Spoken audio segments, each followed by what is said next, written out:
ये चुनाव सिर्फ नेता का नहीं होता, पब्लिक भी इन्वॉल्व होती है, पदाधिकारी भी इन्वॉल्व होते हैं। लेकिन जब आप पॉलिटिक्स में आ जाते हैं तो जैसे अभी मैं पुल पुलिया रोड नहीं बना सकता, मैं रिपेयर ज़रूर करा सकता हूँ। जैसे मैंने हमारे से जुड़े हुए काफ़ी मतलब हज़ारों में लोग हैं, डायरेक्ट इनडायरेक्ट, चाहे वो लेबर हो, पेंटर हो, प्लम्बर हो, फैब्रिकेटर हो, या इस तरह स्कूल है, हॉस्पिटल है, जितने भी स्टाफ है हमारे। आप किनको करना है नहीं करना है ये आपका डिसीजन, आपकी सोच पे डिपेंड करता है, लेकिन मतदान जरूर करें। तो पूर्णिया में तो अभी बोलना, अभी काफ़ी टाइम, अभी लगभग 20 दिन के आसपास हमारा चुनाव है, तो अभी बोलना थोड़ा गलत हो जाएगा।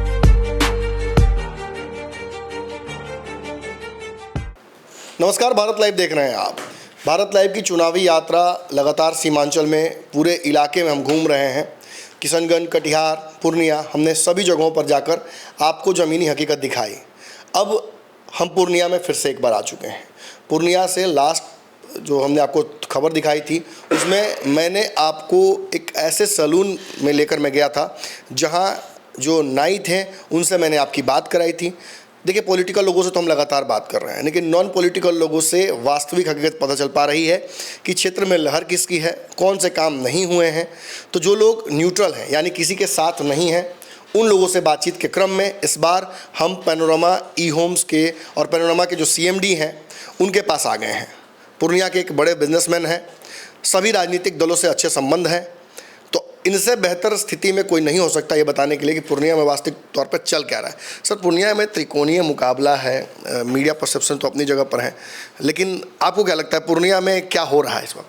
देखिए, मैं बताऊं, सिर्फ पूर्णिया का ही नहीं, मैं पूर्णिया, अररिया, सुपौल या आसपास के सराउंडिंग में जहां मेरा मोमेंट होता है, या जहाँ मेरा व्यापार है, जहां से हम सरोकार रखते हैं, वहाँ हमने देखा है और काफ़ी नज़दीक से महसूस किया है, खास करके यूथ से जो हमारी बातचीत होती है, तो उन सब का जो अभी का जो मुद्दा है, ये तो अभी बहुत ज़्यादा क्लियर नहीं कर सकते, अभी बोलना बहुत जल्दबाजी हो जाएगी।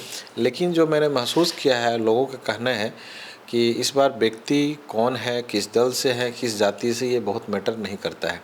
देखिए, बिहार में तो जातिगत बात होती ही है, लेकिन अभी का जो खास करके यूथ है उसका एक ही सोचना है कि जो विकास करेगा, जिसके पास एम्बिशन है, जो बहुत बड़ा विजनरी व्यक्ति है, हम उसी को सपोर्ट करेंगे। अभी की स्थिति में बता रहे हैं। अब बस रह गया कि पूर्णिया की बात, तो पूर्णिया में तो अभी बोलना, अभी काफ़ी टाइम, अभी लगभग 20 दिन के आसपास हमारा चुनाव है, तो अभी बोलना थोड़ा गलत हो जाएगा। लेकिन हाँ, इस बार ये है कि कुछ भी कहना मुश्किल है, अभी क्या होगा क्या नहीं होगा। देखिए, 2 प्रत्याशी तो दोनों गठबंधनों की तरफ से हैं, लेकिन अब पप्पू यादव पूरी तरीके से जनता के हवाले हो गए हैं। जनता के नाम पर उन्होंने निर्दलीय भर दिया है पर्चा, और कह रहे हैं कि भाई जनता हमें उठा लेगी, हमें किसी और की आवश्यकता नहीं है। इस पर थोड़ी प्रतिक्रिया जरूर चाहेंगे। देखिए, मैं कोई ज़रूरी नहीं है कि मैं इस पे बोलना थोड़ा अभी ठीक नहीं होगा, लेकिन कोई ज़रूरी नहीं है कि पप्पू जी तो इससे पहले भी निर्दलीय जीते ही हैं। अब कौन जीतेगा नहीं जीतेगा ये तो पब्लिक निर्णय करेगी। और लड़ाई में तो तीनों है ना? हाँ, बिल्कुल, लड़ाई में तीनों है। ऑब्वियस है कि एक इंडिया अलायंस से है, एक NDA से है, और दूसरा पप्पू जी है। तो पप्पू जी इससे पहले भी 2 बार मुझे लग रहा है कि निर्दलीय सांसद, और एक बार सबसे पहले वो निर्दलीय विधायक सिंहेश्वर से लड़े थे, तो उनकी जीत हुई थी। इस बार भी वो फाइट कर रहे हैं। आई डोंट नो क्या होगा क्या नहीं होगा, लेकिन फाइट रहेगी तीनों में। पूरे दिन तो फीडबैक आपको मिलता रहता होगा कई लोगों से। आपका वर्क कल्चर ही आपका ऐसा है कि पूरे दिन आपको कईयों लोगों से मिलना पड़ता है। बिल्कुल, हम 100-200 लोगों से पर डे मिलते हैं, फ़ोन पे बातचीत होती है, सोशल मीडिया पे, व्हाट्सएप के थ्रू बात होती है, हर जगह बात होती है। लेकिन बात आती ही होगी। बिल्कुल आती है। अभी माहौल ही ऐसा है कि राजनीति की बात, चाहे वो चाय वाला हो, चाहे एक दुकानदार हो, चाहे एक नौकरी करने वाला हो, चाहे एक उद्योगपति हो, कहीं न कहीं तो पॉलिटिक्स में इन्वॉल्वमेंट सबका रहता ही रहता है।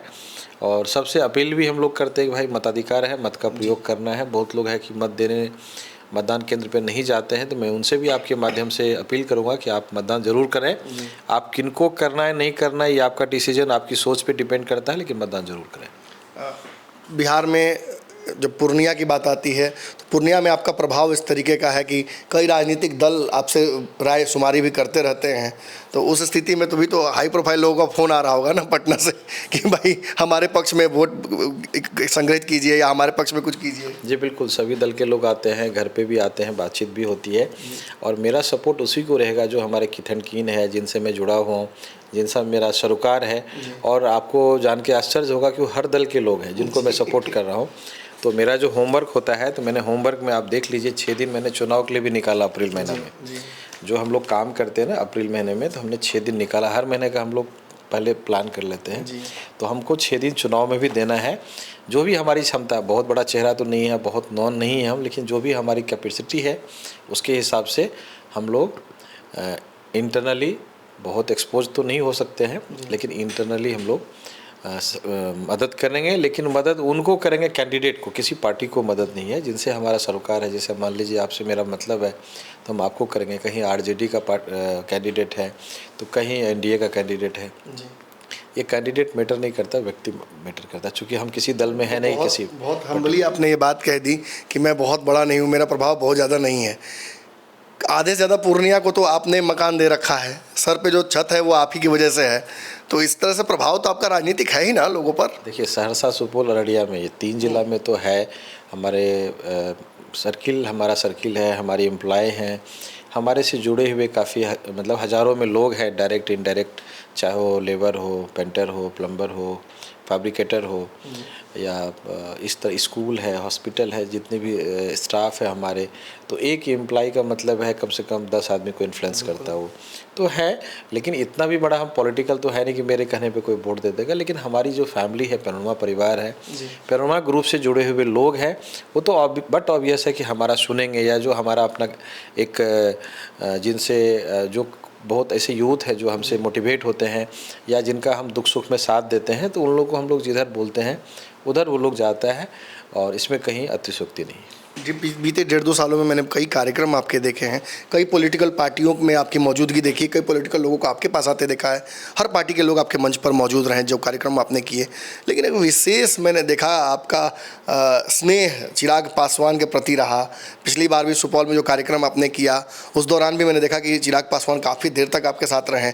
एक बात यहाँ जानना चाहूँगा, चिराग पासवान के लिए एक बहुत बड़ी जीत हुई, लंबे वनवास के बाद एनडीए में एक बहुत अच्छा जगह मिला, 5 सीटें उन्हें मिली, इससे खुशी होगी ना आपको? बिल्कुल खुशी है। हम तो जाके उनके आवास पे दिल्ली में बधाई दिए, उनको मिठाई खिलाए, फ़ोन पे भी बधाई दिए। एक बार आपने भी हमारी बात करवाई थी, बहुत बड़ी जीत थी। देखिए, उन्होंने काफ़ी, मैं आपको बताऊंगा, वो एक बहुत बड़ा एग्जाम्पल है चिराग जी। आपने देखा होगा 2020 में उनकी स्थिति क्या हो गई थी। फादर डेथ कर गए, सारी जिम्मेदारी उनके सर पे आ गया, चाचा जी उनके साथ ऐसे किए, उनके जो दल के नेता थे वो लोग अलग थलग हो गए। तो मैं उनको इसलिए मैं मानता हूँ कि काफ़ी संघर्ष भरा टाइम था उनके लिए, 2020, 21, 22 और 23, 4 साल काफ़ी मेहनत किया उन्होंने, और बहुत पेशेंसली चीज़ों को डील किया। तो इसीलिए हम लोग उनके लिए प्रेयर कर रहे थे गॉड से कि इनकी सफलता मिले, और माता रानी की ऐसी कृपा हुई, उनको सफलता भी मिली। अब मुझे लग रहा है उनका जितना भी है 5 सीट मिला है, 5 सीट वो लोग जीतेंगे, और उनके लिए हम प्रे भी करते हैं गॉड से। मुझे एनडीए यूपीए से बहुत मतलब नहीं है, लेकिन हमको चिराग जी से मतलब है। मतलब ये मान रहे हैं कि चिराग फेवरेट है आपके? बिल्कुल है, और चिराग जी के साथ साथ और भी बहुत लोग हैं जो कि फेवरेट है, जिनको हम मानते हैं, जिनका विजन है। देखिए, चिराग जी कोई, हमको किसी पार्टी और जाति से मतलब नहीं है, हमको गठबंधन में है कहाँ नहीं है मतलब नहीं, उनकी सोच अच्छी है, उनकी प्लानिंग अच्छी है। बिहारी फर्स्ट तो है ही सॉरी, लोग टिक्का टिप्पणी करेंगे अलग बात है, लेकिन उनका विजन बिल्कुल क्लियर है, इसलिए मैं उनके साथ हूँ। चिराग पासवान की 5 सीट पर आपने कहा कि 5 के 5 जीत जाए। चिराग पासवान हाजीपुर इस बार आए हैं, जमुई में उनके जीजा चुनाव लड़ रहे हैं, बाकी सीटों पर भी उन्होंने यंग लोगों को मौका दिया है। क्या लगता है आपको कि मतलब इन सारी सीटों पर जीत जाएंगे, या कहीं कुछ पेच फंस रहा है? नहीं, मुझे तो लग रहा है कि, और कि मैं उनके लिए प्रे भी करूँगा कि वो 5 सीट पे वो जीते। जैसे बहुत लोग कमेंट कर रहे थे 1-2 सीट पे सिमट जाएंगे चिराग जी, और देखिए, मैं उनके पार्टी में नहीं, मैं बिल्कुल क्लियर कर दूं, मैं उनके पार्टी में नहीं हूं। बस उनका विजन क्लियर है, उनकी सोच अच्छी है, मैं इसलिए उनका एक समर्थक के रूप में बात कर रहा हूं। विजनरी व्यक्ति है वो, जो मैंने बहुत नज़दीक से महसूस किया है। बहुत लोग बोलते हैं चिराग जी आए थे हमारे यहाँ, आपने देखा होगा, काफ़ी भीड़ इकट्ठा किया हुआ था, हमने किया नहीं था, ऑटोमेटिक भीड़ हो गया था, क्योंकि चाहे वो सेलिब्रिटी के नाम पे हो, या हमारे नाम पे हो, या चिराग जी के नाम पे हो, तो लोगों का उसमें कमेंट आना शुरू हो गया कि चिराग जी ज्वाइन कर लिए, काफ़ी लोगों ने हमसे फ़ोन करके भी बात किया। तो मैं बिल्कुल आपके माध्यम से क्लियर कर दूं, मैं किसी पार्टी में नहीं हूं, ना मैं किसी दल का समर्थक हूं। मैं हाँ, व्यक्ति जो अच्छे हैं मैं उनका ज़रूर समर्थक हूँ और होना भी चाहिए। जो कोई अच्छा सोसाइटी में काम करते हैं उनको असिस्ट करना चाहिए और उनके साथ जो काम कर रहे हैं उसमें उनका सहयोग भी करना चाहिए। तो उसी के तहत मैं चाहूँगा कि चिराग जी 5 सीट जीते। जिस तरह से उनको 1-2 सीट पे लोग सिमटाने की बात कर रहे थे, उनको सफलता मिली 5 सीट पे, इसलिए हम उनको एडवांस में बधाई देते हैं कि 5 सीट जीते। आपकी राजनीतिक महत्वाकांक्षाएं हैं। आपने ये पिछले इंटरव्यू में मेरे साथ ये कहा था कि हम भी कुछ करना चाहते हैं लोगों के लिए। हालांकि आप अपने तरह से समाज सेवा कर रहे हैं, आपके स्कूल और आपका जो हॉस्पिटल है उसके माध्यम से। एक बड़ा सवाल जब हमने आखिरी बार आपसे इंटरव्यू किया था तो लोग मुझसे पूछ रहे थे, क्या इस बार संजीव जी चुनाव लड़ रहे हैं क्या? खास तौर पे मुझसे ये पूछा जा रहा था कि संजीव जी क्या लोकसभा चुनाव लड़ रहे हैं चिराग पासवान की पार्टी से? संभावनाएं इस बार तो नहीं है, लेकिन आगे के लिए कोई रास्ता खुले है क्या? आपको क्लियर बता दूं, हमको तो ऑफर भी आया था किसी पार्टी से, बातचीत भी हुई थी। हमने बिल्कुल मना कर दिया कि लोकसभा हम नहीं लड़ेंगे। और काफ़ी मीडिया से जब वो ट्रोल होने लगा तो हमने बिल्कुल क्लियर, बहुत लोग फ़ोन किए, शायद आपके यहाँ से भी फ़ोन आया था और भी कई चैनल से फ़ोन आया था, पटना के काफ़ी चैनल से फ़ोन आया था, यहाँ के स्थानीय पत्रकार जो है उन्होंने फ़ोन किया था लोकसभा के लिए। तो मैं उसी टाइम मना कर दिया था कि सच्चाई थी क्या? नहीं, सच्चाई थी, बातचीत चल रही थी, पूछा गया कि आपके मन में क्या है, नहीं है, वो सब अलग बातें हैं। लेकिन लोकसभा मेरा कभी भी मन नहीं था। आपसे भी बात हुई थी, आपने भी पूछा था, तो हम बोले थे नहीं भैया, हम लोकसभा में नहीं लड़ेंगे।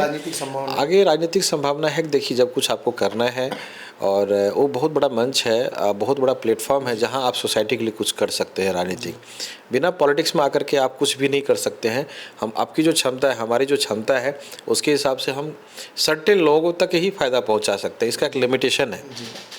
लेकिन जब आप पॉलिटिक्स में आ जाते हैं तो जैसे अभी मैं पुलिया रोड नहीं बना सकता, मैं रिपेयर ज़रूर करा सकता हूँ। जैसे मैंने अपने गांव में भी जहाँ कोई समस्या थी बाढ़ में या कोरोना के टाइम में, या ऐसी बच्चे आते हैं जिनके पास पैसे नहीं होते हैं, उनका एडमिशन हम कर लेते हैं, या बहुत ऐसे व्यक्ति हैं जो पैसे के अभाव में इलाज नहीं करा पाते, उनको हम सहयोग करते हैं। ये सब तो लिमिटेड है, लेकिन जब कुछ बड़ा करना है अपने सोसाइटी के लिए तो उसके लिए आपको राजनीतिक में आना ज़रूरी है। और मेरा मन है कि हम अपना सुपौल ज़िला के लिए, अपने पूर्णिया के लिए, अररिया के लिए हम कुछ करें, कुछ बेहतर करें। मतलब मिथिलांचल की बात, डेवलपमेंट की बात हम हमेशा हर मन से करते हैं। तो उसके लिए यदि मुझे फ्यूचर में कुछ ऐसी संभावना दिखेगी तो फिर हम लोग सोचेंगे इसमें। सुपौल छातापुर में तो आपने विकास की एक नई गाथा लिख दी है। आपका स्कूल वहाँ चल रहा है, 1500 से ज़्यादा बच्चे पढ़ रहे हैं। 1500 ही है ना जी? लगभग 1500 के आसपास हैं। आपके हॉस्पिटल जो आपका शुरू हुआ है वो भी लगातार लोगों की सेवा कर रहा है। आपने उसी मंच से एक वादा किया था पूरे बिहार के लोगों को कि अब मैं हर प्रखंड तक लेकर जाऊंगा ये हॉस्पिटल, ये स्कूल, और +2 भी लेकर आप आने वाले हैं। क्या है उसमें? +2 तो हमारा हो ही गया है। मेडिकल कॉलेज की बात कर रहे थे और मैं छोटे बच्चों का हर ब्लॉक में स्कूल खोलने की बात की थी, जिस पे हम लोग काम कर रहे हैं। और बहुत जल्द हर प्रखंड में, आपके पटना में भी हमारा स्कूल मिलेगा। हम छोटे बच्चों के लिए जो किड्स का स्कूल होता है वो हम हर जगह ब्लॉक स्तर पे खोलेंगे और धीरे धीरे उसी का हम एक्सपेंशन पूरे बिहार में करेंगे। आपने ये भी वादा किया था कि इस बार बड़े लेवल पर नौकरी देना है। ऑलरेडी आप नौकरी दे रहे हैं। जो मेरा एम्बिशन ही है मोर एंड मोर एम्प्लॉयमेंट। मैं पहले 4 लोगों से स्टार्ट किया था, आज हमारे यहाँ इतने लोग काम कर रहे हैं, 2500 लोग काम कर रहे हैं। तो हमारा एम्बिशन ही है, देखिए हमें जो करना था हमने किया। हमारे बच्चों के लिए, हमारे फैमिली के लिए मोर देन सफिशिएंट है, लेकिन हमको अब सोसाइटी के लिए करना है। हमारे साथ जो जुड़े हुए लोग हैं, हमारे समाज के लोग हैं, हमारे ज़िले के लोग हैं, उनके लिए करना है। तो उनके लिए आपको अभी जैसे फैमिली के लिए हमको जितना जो चाहिए हो गया, तो अभी जब तक हम लोग एम्प्लॉयमेंट नहीं बढ़ाएंगे, लोगों को रोज़गार नहीं देंगे, तो लोगों की जो एक्सपेक्टेशन है फुलफ़िल नहीं हो पाएगी। तो अभी हमारा मकसद ही है ज़्यादा से ज़्यादा लोगों को रोज़गार देना। एक बार क्वेरी, आपका लास्ट इंटरव्यू जो मैंने चलाया था उसमें आ रहा था, लोग पूछ रहे थे कि क्या आपके स्कूल और हॉस्पिटल का फ्रेंचाइज भी मिल सकता है क्या जो एस्पायरिंग लोग हैं वो ऐसे अपने बिजनेस स्टेब्लिश कर सकते हैं? आपका सहयोग उसमें मिल सकता है? हमारे सोशल साइट पे, ईमेल पे, व्हाट्सएप पे भी आता है कमेंट। तो हम लोग फ्रेंचाइजी के लिए बात कर रहे हैं। स्कूल का फ्रेंचाइजी हम लोग ऑब्वियस है कि पूरे बिहार में फैलाना है। तो पूरे प्रदेश में आप पूरे इतना ब्रांच को नहीं हैंडल कर सकते हैं। तो पहले अभी हम लोग 10-12 ब्रांच अपना खुद का खोलेंगे, उसके बाद धीरे धीरे हम लोग फ्रेंचाइजी करेंगे। तो और भी लोगों को मौका मिलेगा? बिल्कुल हर जिले में हम लोग इसको, हर ब्लॉक में, जिला में क्या, हर ब्लॉक में इसको स्टार्ट करेंगे। तो पहले हम लोग 10-12 छोटे स्कूल को स्टार्ट करके ताकि जो लोग हमारा फ्रेंचाइजी लेना चाहे तो पहले हमारा बिजनेस को देख लें, हमारे स्कूल को देख लें कि हम लोग कैसे कर रहे हैं, उस फ्रेंचाइजी को हम लोग कैसे रन कर रहे हैं ताकि उनको चलाने में सुविधा हो। आखिरी बार आपसे बात हुई थी तो पैनोरामा 6 जिलों में एक्सपेंड कर गया था, उससे आगे आप बढ़ रहे थे, अभी क्या स्थिति है, कहाँ तक अब पहुँचे हैं? अभी तो हम लोग वही 6 जिला में काम कर रहे हैं, लेकिन धीरे धीरे अभी चुनाव भी आ गया है, उसमें काफ़ी लोग व्यस्त हो गए हैं। देखिए चुनाव सिर्फ नेता का नहीं होता, पब्लिक भी इन्वॉल्व होती है, पदाधिकारी भी इन्वॉल्व होते हैं, तो काम एक तरह से स्ट्रक भी हो जाता है। जैसे हमारा किसी भी दफ्तर में कोई काम है, तभी जैसे सीईओ से मोटेशन कराना है तो फुल टाइम नहीं दे पाते हैं, काम कहीं ना कहीं स्लो हो जाता है। तो आफ्टर चुनाव और रिजल्ट के बाद हम लोग इसका एक्सपेंशन ज़रूर करेंगे, जहाँ काम है उसको आगे बढ़ाएंगे। एक आखिरी सवाल है, लार्जेस्ट इकोनॉमी, जो 3rd 4th largest economy Bharat को बनाने की बात चल रही है, एक बिजनेसमैन के तौर पर आप लगातार इन चीज़ों को नज़दीक से महसूस करते हैं। जो टारगेट नरेंद्र मोदी जी ने इस बार सेट किया है, क्या लगता है जनता इसको एक्सेप्ट कर लेगी? देखिए ये बहुत टफ क्वेश्चन है, इतना इजीली इसका जवाब देना मुश्किल है। चीज़ों को ठीक करना होगा, कंप्लायंसेस को ठीक करना होगा, एक बिज़नेस का अच्छा माहौल देना होगा। इंडस्ट्री बिहार में नहीं आ रही है, हम बिहार की बात करेंगे, हम इंडिया की बात नहीं करें, चूँकि अभी राजस्थान की बात करें, पंजाब की बात करें तो काफ़ी डेवलप हो चुका है, हम लोग बहुत पीछे हैं। और मैं एक बात बता देता हूँ क्लियर आपको, यदि बिहार का डेवलपमेंट होगा तो इसका फ़र्क भारत पे भी पड़ेगा, क्योंकि यूपी बिहार एक ऐसा प्रदेश है जहाँ 80 और 40 120 सांसद है 543 में, आउट ऑफ 543 यहाँ 120 सांसद है। ये दो प्रदेश का डेवलपमेंट बहुत मायने रखता है पूरे कंट्री के डेवलपमेंट को चेंज करने में, चाहे वो आप जीडीपी की बात करें, आरओआई की बात करें, या इंडस्ट्री की बात करें, पलायन की बात करें, नौकरी की बात करें, तो इन सब चीज़ों में 2 स्टेट की बहुत बड़ी भूमिका होती है। और ये भी कहावत है, हम लोग बचपन से सुनते आ रहे हैं कि पूरे देश की राजनीति जो है बिहार से निकल करके बाहर जाती है, और यहीं के रिजल्ट पे बाकी लोग जगह असर भी पड़ता है। तो जब तक बिहार का डेवलपमेंट नहीं होगा तब तक भारत का डेवलपमेंट नहीं हो सकता है। तो इसीलिए हम सरकार से भी अपील बार बार करते हैं कि बिहार का डेवलपमेंट तभी होगा जब आप चीज़ों को, कंप्लायंसेस को, पेपर वर्क को, यहाँ के माहौल, यहाँ का सब चीज़ बेहतर करेंगे, तभी लोग इंडस्ट्री लेके आएगा, तभी लोग रोज़गार ले। अभी तक आईटी यहाँ का कुछ स्कोप नहीं है, होटल इंडस्ट्री का बहुत स्कोप नहीं है। दारू बंद कर देने से प्रदेश थोड़ा अच्छा हो जाता है। मैं दारू खोलने के फेवर में बात नहीं कर रहा हूँ, लेकिन यहाँ का आपने देखा होगा सारा रेवेन्यू दूसरे स्टेट में जा रहा है, झारखंड में जा रहा है, बंगाल में जा रहा है, इवन दूसरा कंट्री में जा रहा है। नेपाल लोग पार्टी करने के लिए चले जाते हैं, शादी करने के लिए चले जाते हैं। तो ये सब कहीं ना कहीं आपके प्रदेश का पैसा दूसरी जगह जा रहा है, दूसरे स्टेट में तो जा रहा है, दूसरे कंट्री में भी जा रहा है। इन सब पे बहुत मंथन करने की ज़रूरत है, बहुत सोचने की ज़रूरत है, एक्सपर्टीज़ की राय लेने की ज़रूरत है। कभी कभी पब्लिक भी ऐसा बात बोल जाती है जिस पे बहुत गहन और चिंतन करना चाहिए। लेकिन क्या है, सबसे बड़ा दुर्भाग्य हमारे प्रदेश में है, सब कुर्सी के चक्कर में है, सबको अपना कुर्सी प्यारा है, उसी के चक्कर में है कि हम एमपी कैसे बने रहे हैं, हम एमएलए कैसे बने रहे हैं, हम मंत्री कैसे बने रहे हैं। सीएम से लेकर के मुखिया तक, वार्ड सदस्य तक, सब अपना कुर्सी सेविंग में लगा हुआ है। बिहार से किसी को कोई मतलब नहीं। एकदम आखिरी सवाल है, 400 प्लस का टारगेट भाजपा ने रखा है, आप मुझे बताइए कि क्या ये टारगेट पूरा होता दिख रहा है आपको? देखिए इस पे हम कुछ नहीं बोल सकते, ये एक सवाल आउट ऑफ मेरा सिलेबस है, इस पे मेरा कोई टिप्पणी नहीं है। मतलब सरकार वापस आ जाएगी? ये कहना बड़ा मुश्किल है, आप घुमा फिरा के हमको फंसा रहे हैं, मैं फंसने वाले मुझसे नहीं हूँ। देखिए, बोला तो इन्होंने नहीं बहुत कुछ इस सवाल के जवाब में, लेकिन धीरे धीरे जैसे हम इंटरव्यू में इनसे बातचीत करते हैं तो इनका दर्द छलक जाता है। एक एंटरप्रेन्योर के तौर पर जब इन्होंने एक छोटे से बिजनेस को शुरू किया था, आज तो लगभग कई राज्यों में इनका बिजनेस फैल गया है, कई जिलों में लगातार एक्सपेंड कर रहा है। पैनोरामा को अब पहचान की आवश्यकता नहीं है, किसी भी मल्टी लेवल ब्रांड से ये बड़े हो चुके हैं। लेकिन एक टीस है, बिहार में इस तरीके के अलग अलग जो और जोनरास हैं उसमें भी बिजनेस अपॉर्चुनिटीज़ हैं, लेकिन चूँकि पेपर वर्क इतना डिफ़िकल्ट है, सरकार इतनी टफ नियम बना कर रखे हुए, इस वजह से ये पेच फंसता है। इनसे हमने राजनीतिक बातचीत भी की, बिजनेस पर भी चर्चा की, और सबसे बड़ी बात जो कई दर्शक लगातार मुझसे पूछ रहे थे कि क्या इनके साथ जुड़कर आगे बढ़ने की कोई संभावनाएं हैं, तो बहुत जल्दी पैनोरामा आपके लिए फ्रेंचाइज अपॉर्चुनिटीज़ भी लाने वाला है, जिसमें इनके स्कूल, हॉस्पिटल या +2 और जो नर्सरी के बच्चों के लिए है, प्राइमरी के बच्चों के लिए, उनके लिए भी अपॉर्चुनिटीज़ खुल रही हैं लगातार। पूर्णिया और बाकी ज़िलों में लगातार हमें चुनावी यात्रा जारी रहेगी। भारत लाइव पर आप बने रहिए। धन्यवाद।